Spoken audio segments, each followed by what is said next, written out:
El general José Rodríguez Pérez, conocido como el Mochomo, fue detenido en 2022 vinculado al caso. Es el militar de mayor rango detenido en relación a Ayotzinapa. El proceso legal avanza con la lentitud específica de los casos donde el acusado tiene relaciones institucionales profundas. El exprocurador Murillo Karam, el hombre que presentó la verdad histórica en televisión, fue detenido en 2022 acusado de tortura, desaparición forzada y obstrucción de la justicia. Está en proceso legal. El exdirector del CISEN, Eugenio Imaz Guispert, fue señalado en documentos de la comisión. Sigue libre. José Luis Abarca, el exalcalde de Iguala, y su esposa María de Los Ángeles Pineda están detenidos desde 2014 esperando un proceso que después de 10 años no ha concluido. El exgobernador de Guerrero, Ángel Aguirre Rivero, renunció días después de la desaparición. Nunca fue imputado. El presidente Felipe Calderón, bajo cuyo sexenio se desplegó el ejército en funciones de seguridad pública creando las condiciones institucionales que hicieron posible lo que pasó en Iguala, no ha sido llamado a declarar. El presidente Enrique Peña Nieto, bajo cuyo gobierno se fabricó la verdad histórica y se obstaculizaron las investigaciones independientes, vive en España. No ha sido solicitado en extradición. Hay un patrón en esta lista que no es accidental. Los que están detenidos son los que tenían menos poder institucional. Los que siguen libres son los que tenían más.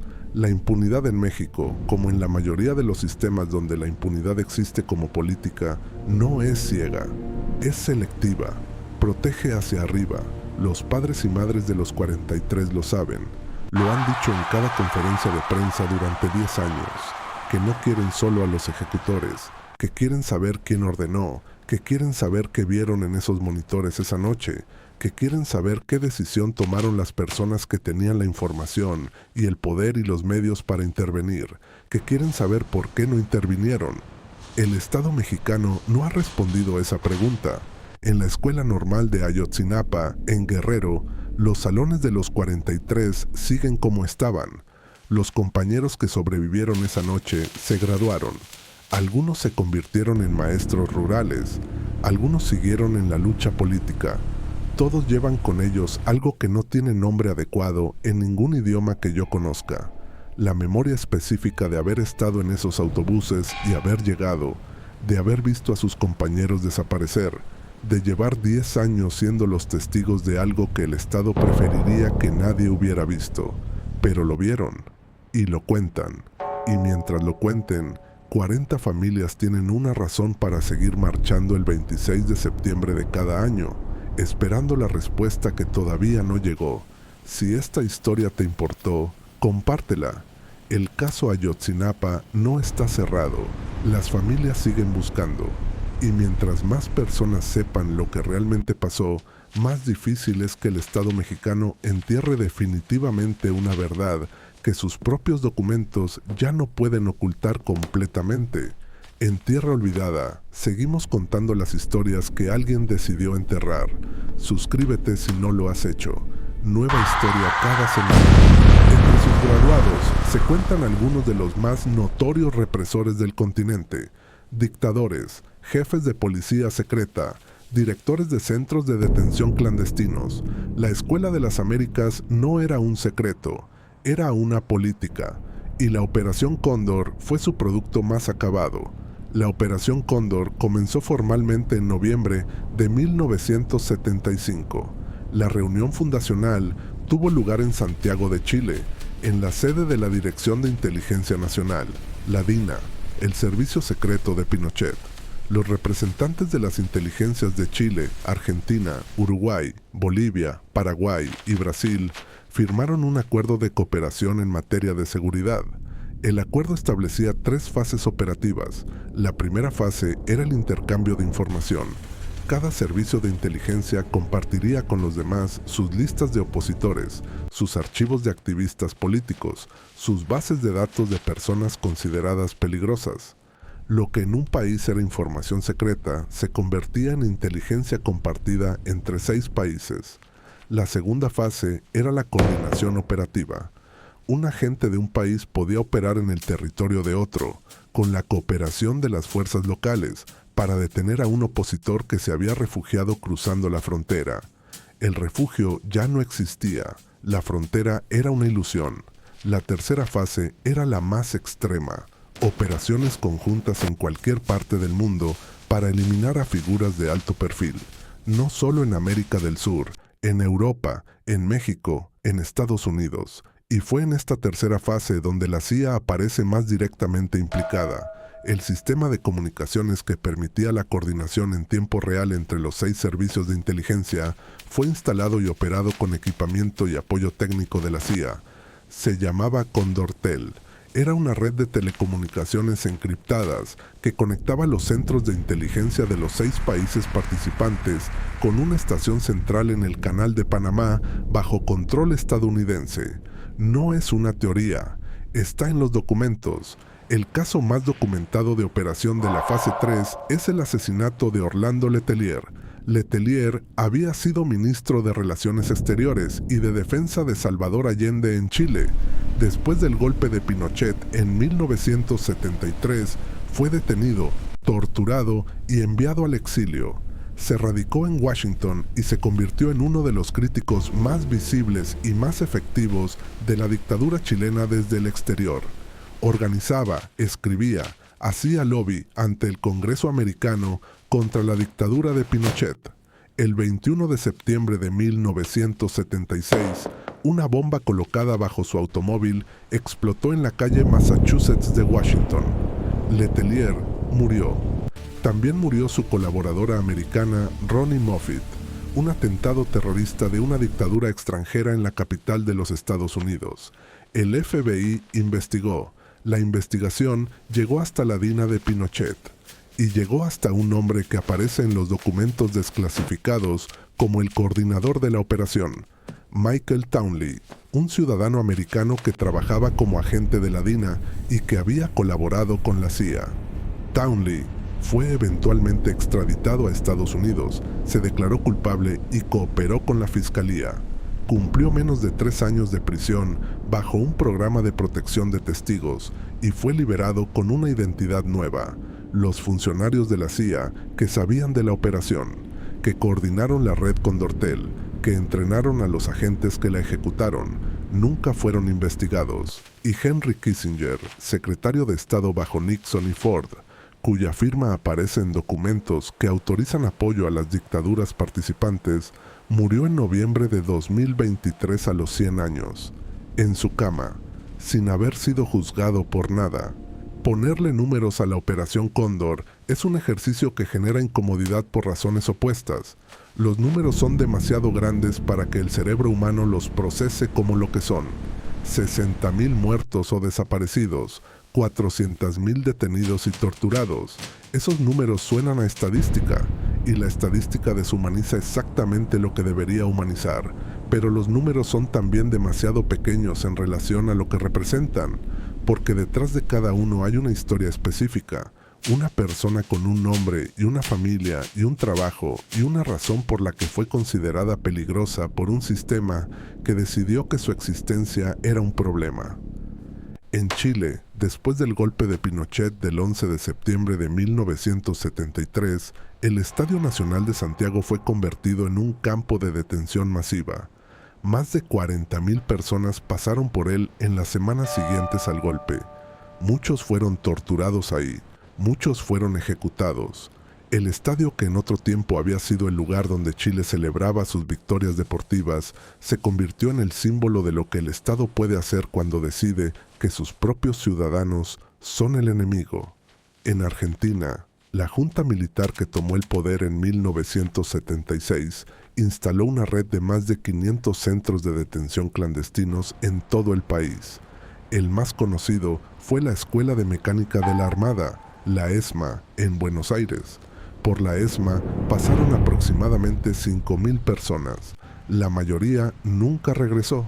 Sus familiares los buscaron durante décadas. Muchos siguen buscando hoy.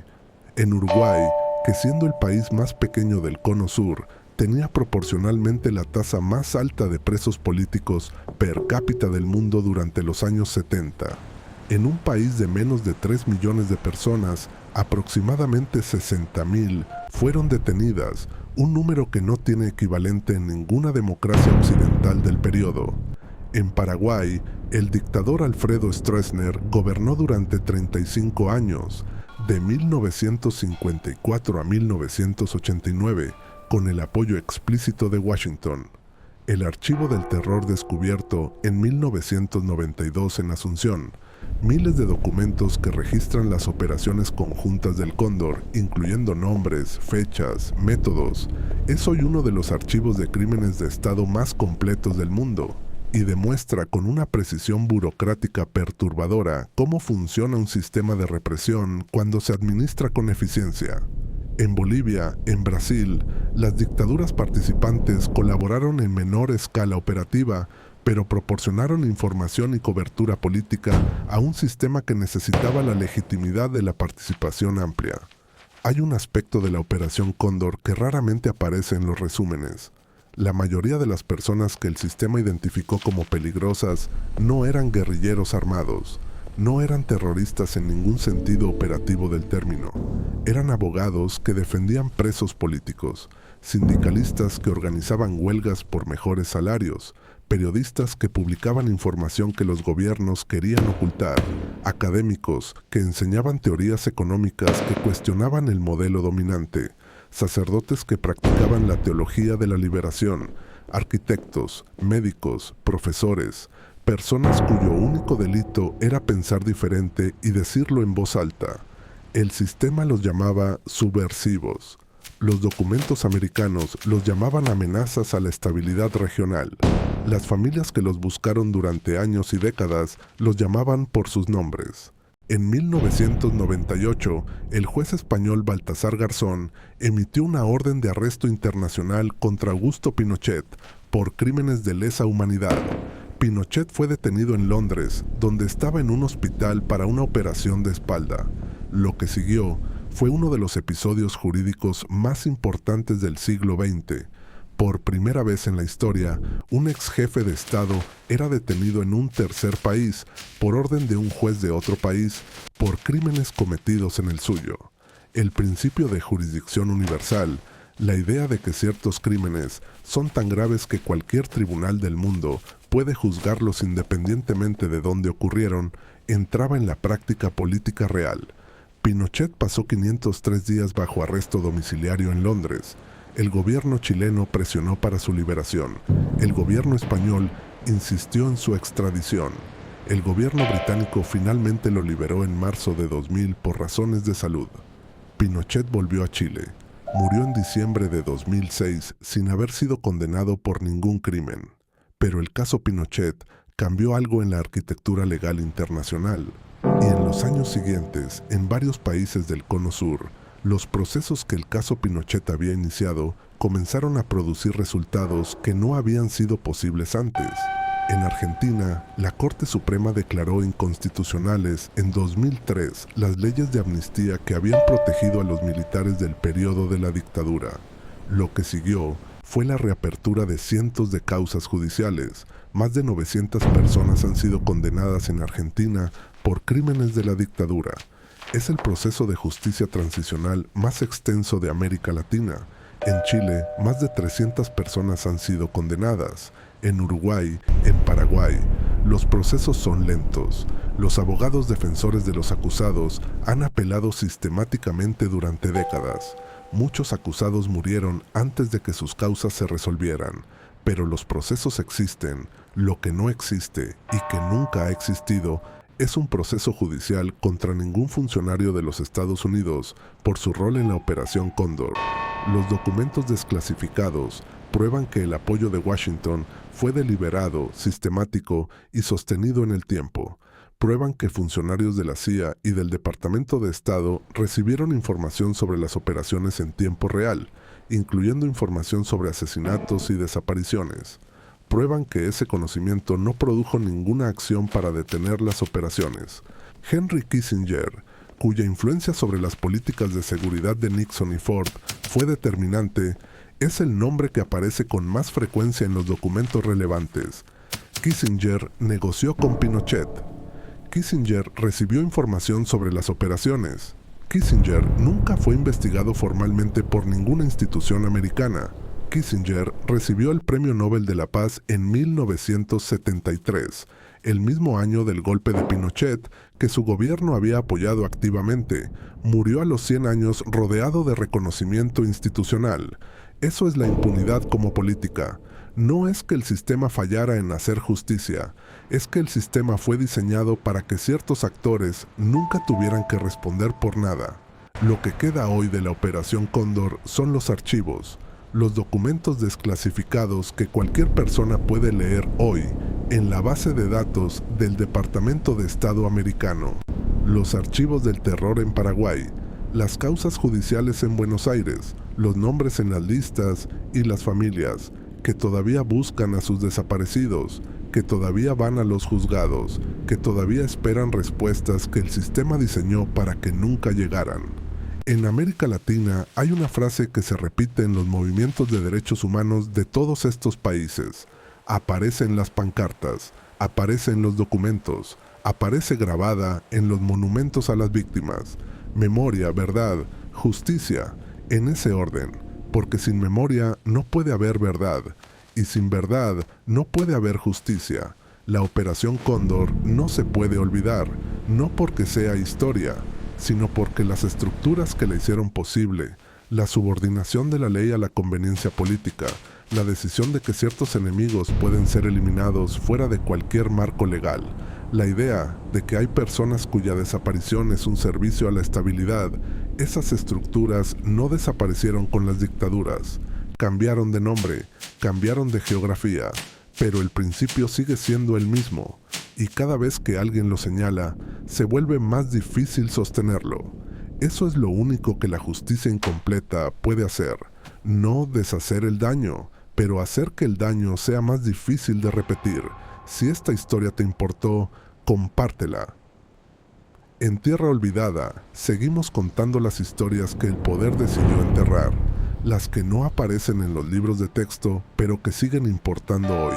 Suscríbete si no lo has hecho. Nueva historia cada semana.